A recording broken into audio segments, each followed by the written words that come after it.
મરણની બીક વિના તન્મયતા થતી નથી. એકનાથજી મહારાજને સતત મરણ પોતાનું યાદ છે. હવે પેલો ભાઈ આવી રીતે પ્રશ્ન કરે છે, એમાં એકનાથજી એમના કપાળની સામે જોઈ રહ્યા. પેલો ચમક્યો કે મહારાજ તમે એક ધારા શું મારા સામે જુઓ છો? પેલો ગભરાવા લાગ્યો કે ભાઈ હું તો એમ જોઉં છું કે 7 દિવસની અંદર તો મરી જવાનો છે. અને આમ જ્યાં એકનાથ જેવા સમર્થ સંતના મુખમાંથી બહાર પડ્યું, પેલો ગભરાયો, મહારાજને વંદન કરીને ભાગ્યો એકદમ ઘેર આવી બધો વહીવટ પોતાના પુત્રોને સોંપી દીધો. જેની સાથે બગાડ્યું હતું એની માફી માગી લીધી, જેનું લીધું હતું બધું પાછું આપી દીધું કે મને કોઈનું હરામ ન કપે. 7 દિવસની અંદર એને એમ થઈ ગયું કે બસ પરમાત્મા સિવાય મારું કોઈ નથી. અને છેલ્લે દિવસે 7મે દિવસે એને એમ થયું ચાલ એકનાથ મહારાજની પાસે હું જાઉં કે જેણે મને આ સાચી પરિસ્થિતિનું ભાન કરાવ્યું. આવીને વંદન કર્યું. મહારાજ ધન્ય છે તમને. શું થયું ભાઈ કે તમે મને કહ્યું ને કે 7 દિવસની અંદર તારું મોત. અને એ વખતે એકનાથ એમને પૂછવા લાગ્યો હે ભાઈ આ 7 દિવસમાં કેટલા પાપ કર્યા? અરે મહારાજ પાપની વાત શું કરો, પાપનો વિચાર પણ નથી કર્યો.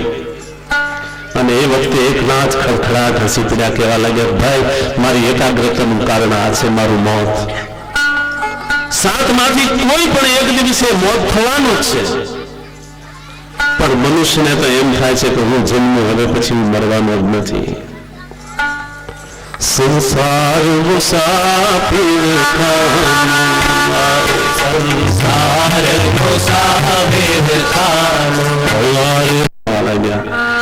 ભગવાન દેખાતા બંધ થયા. પછી તો ઘણા આમ તેમ બૂમો પાડે પણ ભગવાન કઈ સાંભળતા નથી. ભગવાન તો પિતાંબર પહેરવા મસ્ત છે અને અહીંયા તણાતા પછી તો બેસું જ થયા. આમથી ત્યાં ઉથળાય અને છેવટે કિનારે નીકળી ગઈ.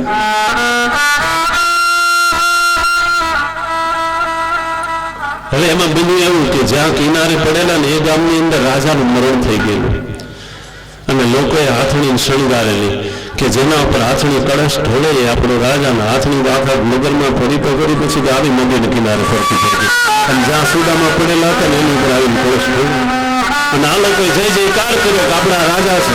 અને સુદામાને હોશ આવી ગયો પડે તણાણું ખરા પણ કઈ વાંધો આવ્યો નહીં.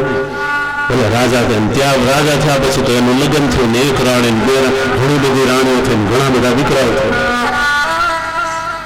હવે આ બધું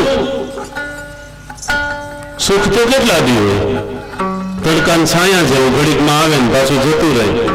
હવે એમાં બન્યું એવું કે પ્રધાનના પત્ની ગુજરી ગયા, પ્રધાન રડવા લાગ્યું અને પોતાનું પ્રધાન એટલે એને ત્યાં ખરેખર જવું પડે એટલે તો ગયા. અરે ભાઈ રડે છે શું? દુનિયાની અંદર સ્ત્રીઓનો ક્યાં પાર છે? બીજી પરિણામીશું. પેલો ધ્રુસકે રડવા લાગ્યો. સુદામા કે પણ એમાં આટલો રડે છે શું? તો કે આ નગરીનો નિયમ એવો છે કે સ્ત્રી મરી જાય ને એની પાછળ પુરુષોએ સતા થવું પડે. પુરુષ પાસે સ્થિતિઓ તો થાય એ તો સમજ્યા, પણ આ નગરીનો નિયમ જ એવો છે કે સ્ત્રી મરી જાય તો એને પુરુષો સતા થાય. પણ સુદામાને બીક લાગી ગઈ. આને તો પ્રધાનને તો સળગાવી દીધો ને એ બધું જોયું. સુદામાને ઘ્રાસકો પીડો પોતાની રાણીઓને પલંગે ચડાવી દીધી એવી કે બસ તમારે કોઈ નીચે જ ઉતરવાનું નથી, તમારે જોશે તો હું પાણી તમને પલંગની અંદર પાઈ દઈશ. સુદામા તો દિવસે દિવસે દુર્બળ થવા લાગ્યા, કારણ કે ચિંતા પણ ભગવાનને કરો ને એના રાણી ગુજરી ગયા. બહુ વાંચવે ને એ પછી હાથમાં ન રહે. આપણે સમજો ગમે એ વસ્તુ બહુ વાંચવું છે, રખડતી મૂકી દે ને તેને કોઈ ચોરી ન જાય. પણ જેમ વાંચવે ને સુદામા રડવા લાગ્યા. અને પછી નમામી તૈયાર થઈને સુદામા ભાગવા ગયા. બહુ લાંબી વાત છે પણ ટૂંકમાં તો કેમ કે આપણી પાસે સમય નથી. આપણે કપિલ ભગવાનનો જન્મ કરવાનો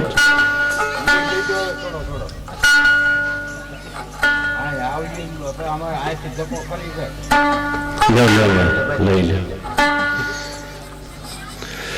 અરે પ્રભુ યાદ રાખજો હું તો કથા કરતો આમાં તો અત્યારે બારોબાર જાતું હોય એવું લાગે મને કે હમણાં તો વાંધો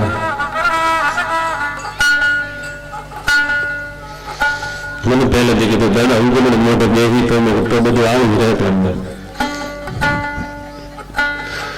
વતરા દરા થયું મને દરવાજા બધા આવે ને બધા તમારે આવો બેહો કેવું પડે. આમાં મંડપમાં આવું થતું હોય તો પછી બીજું ક્યાં કહેવાનું. શું કહેતો હતો તમને ભૂલવાડી દીધા. હે ભાઈ હા હા રાણી ગુજરી ગયા પછી તો સુદામાને પકડી નહીં તો લઈ ગયા ને અહીંયા નામી તૈયાર થઈ. સુદામા કે ભાઈ હું આ ગામનો નથી તો કે હાથની કલશ જોયો ત્યારે કેવું છે ને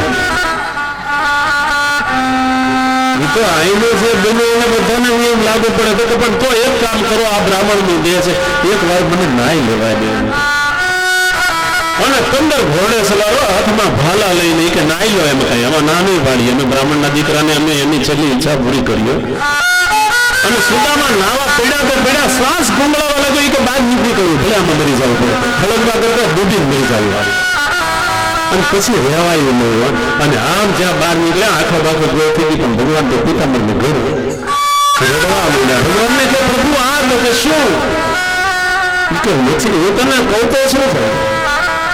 સુદામા ભગવાનને ભેટી પડ્યા છે. 3 પ્રકારની માયા. માયા નર્તકી છે અને માયા દરેકને નચાવે છે. માયા બડી ડાકીની ખા ગઈ સબ સંસાર વહી નર બચી ગયો જેને રામ નામ આદા. માયા તો નર્તકી છે. નર્તકી શબ્દને તમે ઉલટાવી નાખો એનું થશે કીર્તન ને જે કીર્તન કરે એને ભગવાનની માયા કાંઈ ન કરી શકે. અને એટલા માટે અમે તમને વારંવાર કહીએ કે જપ કરો ધ્યાન કરો ભગવાનનું કીર્તન કરો ને એકાદ વખત અજામિલની જેમ જો હૃદયથી નામ નીકળી જશે તો પરમાત્મા બેડો પાર કરી. અને એટલે ભગવાન પોતે એમ કહે છે ગીતાજીની અંદર સ્વમુખી એને કહ્યું છે કે મામેવ એ પ્રપદ્યંતે માયા મેતામ પરંતિ તે જે મને નિરંતર ભર્યો છે એ મારી દુસ્તર માયાને કરી જાય છે. તસ્માત સર્વાત્મના રાજન હરિ સર્વત્ર સર્વદા શ્રોતવ્ય પૃથિવીશ્ચ સ્વમતે યો ભગવાન હે રાજા આથી સર્વ મનુષ્યનો ધર્મ છે કે સર્વ સમયે સર્વ સ્થળોએ પોતાની સંપૂર્ણ શક્તિથી ભગવાન શ્રી હરિ કૃષ્ણનું ભજન કરવું. બસ આ એક જ માણસ માત્રનું કર્તવ્ય છે. ઇતિ શ્રીમદ ભાગવતે મહાપુરાણે વૈયાસક્યામ અષ્ટાદશ પારમસ્યામ સુહૃતાયામ દ્વિતીય સ્કંદ કૃષ્ણચંદ્રાર્પણમસ્તુ. લોકોની ભીડમાંથી રથ જ્યાં વિદુર અને સુલભા આવ્યા છે અને એ વખતે ભગવાને પોતાની દ્રષ્ટિ સુલભાને ખાતરી થઈ ગઈ કે પરમાત્માએ મારી સામે જોઈને હસ્યા. પ્રભુએ મને અપનાવી. ભગવાન મને ઓળખે છે કે અમારા વિદુરના પત્ની છે. પ્રભુએ આંખથી એવો ભાવ બતાવ્યો કે બપોરે હરિહર કરવાનું તમારે ઘેર આવવાનું છે પણ આ લોકો સમજ્યા નથી. આ બાજુ કૃષ્ણ રાજ દરબારની અંદર પધારે આ તરફ ધૃતરાષ્ટ્ર દુર્યોધન 1 માસથી કૃષ્ણના સ્વાગતની તૈયારી કરતા હતા. ધૃતરાષ્ટ્ર દુર્યોધનને પ્રભુએ એમ કહ્યું કે હું દ્વારકાના રાજા તરીકે નહીં હું તો પાંડવોના દૂત તરીકે આવ્યો છું. મને આટલું માન સન્માન નહીં જોયું. એની વિષ્ટિ કરવા માટે દુર્યોધન દુષ્ટ હતો. દુષ્ટ દુર્યોધન દ્વારકાનાથનું અપમાન કરીને કહેવા લાગ્યો કે ભીખ માંગવાથી હસ્તિનાપુરનું રાજ્ય એમ રેઢું નથી પડ્યું મળી જાય. સોયની અણી મૂકવા જેટલી જમીન હું વગર યુદ્ધે આપવા તૈયાર નથી. જાઓ કહી દો પાંડવોને. દુર્યોધનને બહુ સમજાવ્યો પણ દુર્યોધન એકનો બે ન છે. ધૃતરાષ્ટ્ર કહેવા લાગ્યા 2 ભાઈઓના ઝઘડામાં તમે શા માટે કરો છો? તમે આરામથી અહીંયા રહો. સ્વાગત તમારું 1 મહિનાથી તૈયારી થાય છે. સ્વાગત માણો ભોજન કરો આરામથી અહીંયા રહો. કૃષ્ણ ધૃતરાષ્ટ્રને એમ કહેવા લાગ્યા કે તારા જેવા પાપીના ઘરનું ખાઈને તો મારી બુદ્ધિ એ ભ્રષ્ટ થઈ જાય. આજે 56 પ્રકારની સામગ્રીઓ તૈયાર કરી અને ભગવાન ઠોકરે મારીને બહાર નીકળી ગયા. દ્રોણાચાર્ય વગેરે બ્રાહ્મણો કહેવા લાગ્યા પ્રભુ અમારે ઘેર તો પધારો. બપોરનો સમય થયો છે ક્યાંક જમવું તો પડશે પણ ભગવાન આજે બ્રાહ્મણોએ ના પાડી અને નદીના કિનારા તરફ વળ્યા. અને એ વખતે દ્રોણાચાર્ય સમજી ગયા કે અમે વેદ શાસ્ત્ર સંપન્ન બ્રાહ્મણો રહી ગયા, પણ ધન્ય છે વિદુરની ભક્તિને ભગવાન આજ વિદુરને ઘેર ચડ્યા.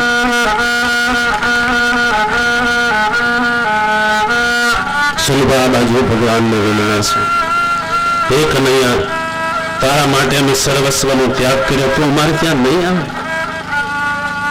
કીર્તન ભક્તિ તો કૃષ્ણને અતિશય પ્રિય છે, અને જ્યાં કૃષ્ણનું કીર્તન થયું હોય ને, ભગવાન તો એમ કહે છે કે બેઠો બેઠો ગાય ત્યાં હું ઊભો ઊભો સાંભળું, અને ઊભો ઊભો ગાય ને ત્યાં તો હું નાચું. નાહમ વસામિ વૈકુંઠે યોગીનામ હૃદયેન ચ મદભક્તા યત્ર ગાયન્તિ તત્ર તિષ્ઠામિ નારદ. હે નારદ, હું ક્યાં રહું છું? હું નથી વૈકુંઠમાં રહેતો, નથી યોગીઓના હૃદયમાં રહેતો, હું ત્યાં રહું છું કે જ્યાં મારા ભક્તો કીર્તન કરતા હોય. ઝૂંપડી બંધ કરી અને વિદુર અને સુલભા પરમાત્માના કીર્તનમાં મસ્ત છે. હરિ બોલ હરિ બોલ હરિ બોલ હરિ બોલ.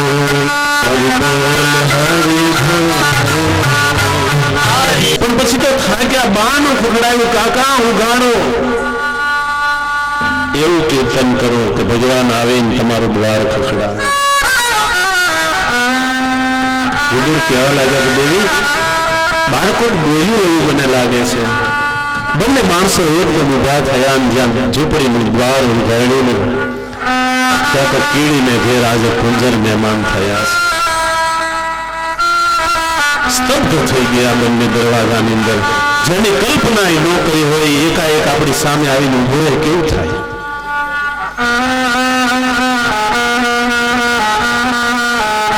અતિ હર્ષના આવેશની અંદર બંનેને ખબર નથી પડતી ભગવાનને હાલત કહીએ એમ.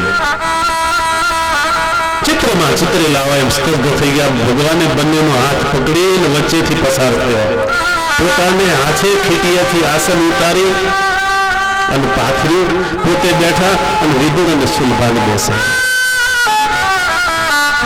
કેવી દશા થઈ છે?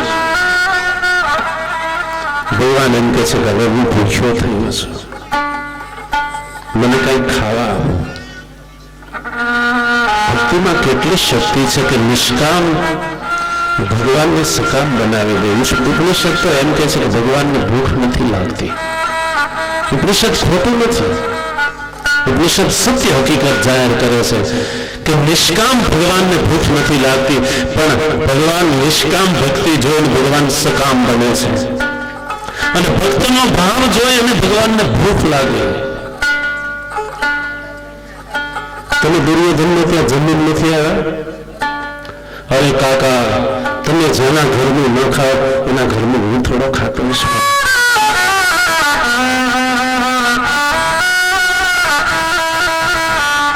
પત્ની વિચાર કરે કે આપણે આને શું, ભગવાનનું સ્વાગત કેવી રીતે કરવું સમજાતો નથી. ભગવાન એમ કહે હું ભૂખ્યો થયું છું, લાવ મને ખવડાવ.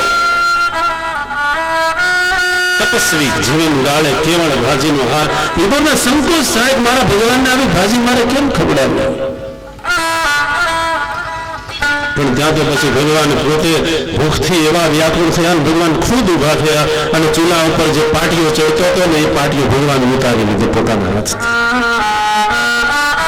શત્રુ મીઠાઈ આપે તો ઝેર જેવી લાગે, પણ જેના ઉપર પ્રેમ હોય ને ગમે એવી વસ્તુ આપે તો એ મીઠાઈ લાગે છે. ભગવાનને આજે દુર્યોધનના મેવા નથી ગમ્યા.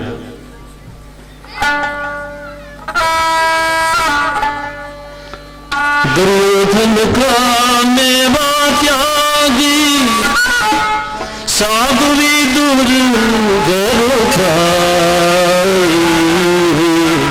सबसे मोटी प्रेम सगाई.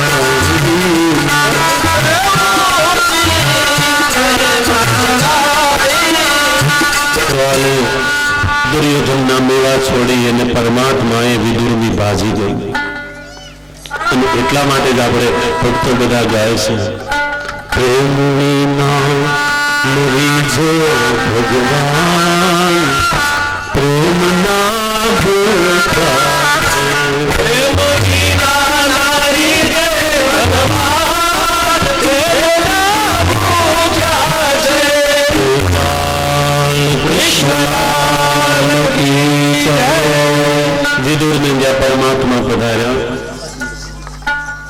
સુલભાની ભાવના સફળ કરી છે. અને પ્રભુએ ધૃતરાષ્ટ્રના ઘરનું પાણી નથી પીધું એટલે ધૃતરાષ્ટ્રના કુળનો વિનાશ થયો છે. સુખદેવજી પરીક્ષિતને એમ કહે છે કે હવે આગળની કથા હું તને સમજાવું છું.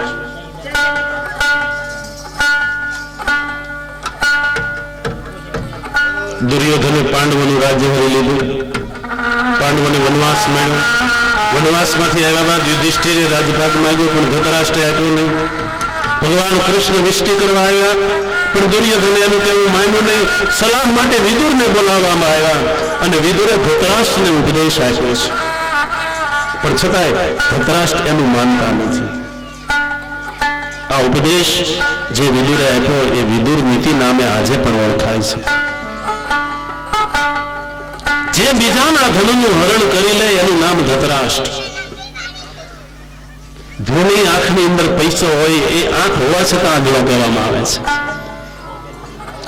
યદો પુરુતો ભવનં પ્રવિષ્ટો મંત્રાય પૃષ્ટ કિલ પૂર્વજય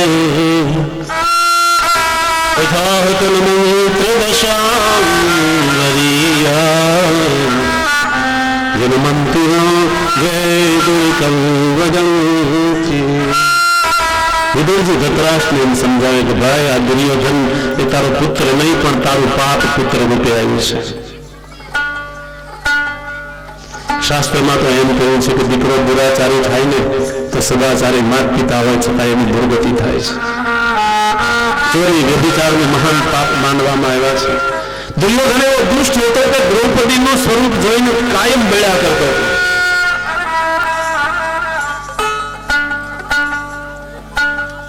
દુર્યોધન આજે પોતાના કાકા વિદુરનું અપમાન કરે છે. સૌ કોઈ આવીને કહ્યું કે વિદુર કાકા તમારી બાબતમાં પિતાજીને મુશ્કેલી રહ્યા છે અને કોઈ આજના જયારે ખબર પડી દોડતો આવ્યો અને વિદુરજીનું અપમાન કર્યું છે. કયેન મંત્રોપજુહાવ જીવં દાસ્યાસુતમ યદવલિને વપુષ્ટમ તસ્મિન પ્રદીપ પરકૃત્યાસ્તે નિર્વાસ્યતામાશ પુરાચ્છવસા. દુર્યોધન એમ કહે છે કે તું દાસી પુત્ર છે અને મારું અન્ન ખાઈને તું મારી જ નિંદા કરે છે. વિદુરને ધક્કો મારીને બહાર કાઢે. જો જ્યાં સુધી કૌરવના મંડળની અંદર વિદુર જેવો સંત હોય ને ત્યાં સુધી ભગવાન પણ કૌરવોનું કાંઈ ન બગાડી શકે. રામાયણની અંદર પણ આવો જ એક પ્રસંગ છે કે જ્યાં સુધી રાવણના કુળની અંદર વિભીષણ જેવો સંત હોય ત્યાં સુધી રામજી જેવા રામ પણ રાવણનું ન બગાડી શકે. ત્યાં પણ રાવણે વિભીષણનું અપમાન કરી અને પોતાના કુળમાંથી દૂર કર્યું. અહીંયા આજ ભગવાન દુર્યોધન પાસે કરાવી રહ્યા છે. વિદુરજીને એમ થાય છે કે દુર્યોધન મને નથી કહેતો પણ દુર્યોધન દ્વારા ભગવાન મને એમ કહી રહ્યા છે કે હવે તું આનો સાથ છોડી દે. સભામાં જે નિંદા સહન કરે ને એનું નામ સંત. સહન જે કરે એ સંત થશે. નહીતર વિદુર કોઈ સામાન્ય પુરુષ નથી. વિદુર તો માંડવ્ય ઋષિનો યમરાજાનો અવતાર છે. માંડવ્યના શાપથી યમરાજા પોતે વિદુર થઈને આવ્યા છે. અપમાન કર્યું છતાંય જેને ગ્લાની થતી નથી. સંતો તો જતા જતાય પોતાના કુળનો ઉદ્ધાર થાય ને એવા કર્તવ્યો કરે છે. સનિર્ગતમ કૌરવ પુણ્યલબ્ધુ ગજાયતા તમારી કોઈ નિંદા કરે ને તો શાંતિથી સહન કરજો. માનજો કે નિંદક મારા દોષનું મને ભાન કરાવે. વિદુરજી વિચાર કરે કે દુર્યોધન મારી નિંદા નથી કરતો પણ દુર્યોધનની અંતરમાં રહેલા નારાયણ મને એમ કહે છે કે હવે આ કૌરવોનો કુસુમ તું છોડી દે. દુર્યોધને ધક્કો માર્યો. નોકરોને હુકમ કર્યો કે આને ધક્કા મારો અને બહાર કાઢ્યો. પણ બહાર જતા જતા પોતાના પુત્રનો વિનાશ ન થાય એવું વિચારે એવા વિદુરજી સંત છે. ધનુર્દ્વારી નિધાય બારણાને કોડલે ધનુષ અને બાણ ટીંગાડ્યા છે કે બેટા તમારે લડવું હોય તો વાણીથી લડજો, પણ શસ્ત્રો ઉપાડશો નહીં. શસ્ત્રો ઉઠાવશો તો એમાં સાર નહીં કાઢો. જો કોઈ પાપ નથી કરતો ને એ જ મહાન પુણ્ય કરી રહ્યો છે. વિદુરજી યાત્રા માટે નીકળ્યા છે અને 36 વર્ષો સુધી યાત્રા કરે છે. હવે આપણે તો 36 કલાકની યાત્રા હોય તો આપણે 18 દિવસથી તો તૈયારી મળીએ કરવા. વિદુરજીએ કાંઈ સાથે નથી લીધું, ફક્ત કૌરવોનું પુણ્ય સાથે લીધું છે. યાત્રાનો અર્થ છે યાતિ ત્રાતિ. ઇન્દ્રિયોને પ્રતિકૂળ વિષયોમાંથી ઉઠાવી અને અનુકૂળ વિષયની અંદર જોડી દેવી, એનું નામ છે યાત્રા. યાત્રા ઉપર જતા પહેલા નિયમો લેવા જોઈએ. આખી બ્રહ્મચર્ય પાળીશ, ખોટું બોલીશ નહીં, કોઈની નિંદા કરીશ નહીં. આજકાલ તો માણસો પૈસા વધે એટલે યાત્રાના બહાને ફરવા નીકળી પડે, અને આમ તો આગળ કાશી જઈ આવતો હશે. ખોટું નહીં લગાડશો. તીર્થયાત્રા